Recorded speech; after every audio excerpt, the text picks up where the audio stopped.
Adding audio is simple. There are some categories: inspiring, happy, dark, relaxing, epic, sad. You click the one you want, you'll be able to listen to it, and then you hover over it when you have decided which one you like, and you'll click Add as Audio. So now when I click down here and play my video, it'll look like this, and it's going to play the music in the background. Now, let's add my second screen.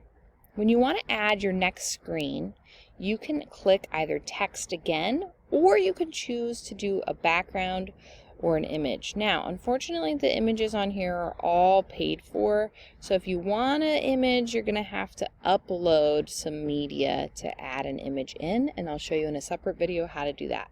For now, we're going to go ahead and go to the background part, and I'm going to work on introducing myself, Mrs. Brannon, and I'm going to look at the animated versions first, making sure that I'm not clicking any if there are any with yellow crowns on there.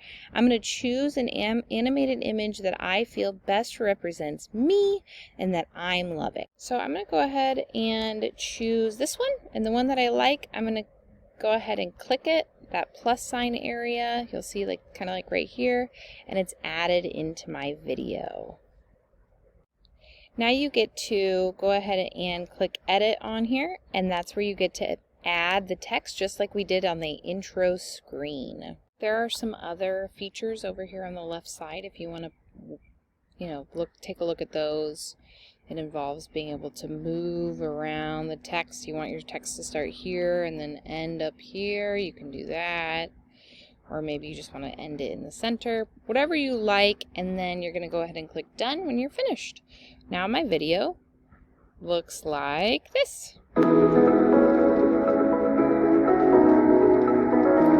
See how that text is moving across the screen, nice and slow, not too fast. And there you have it.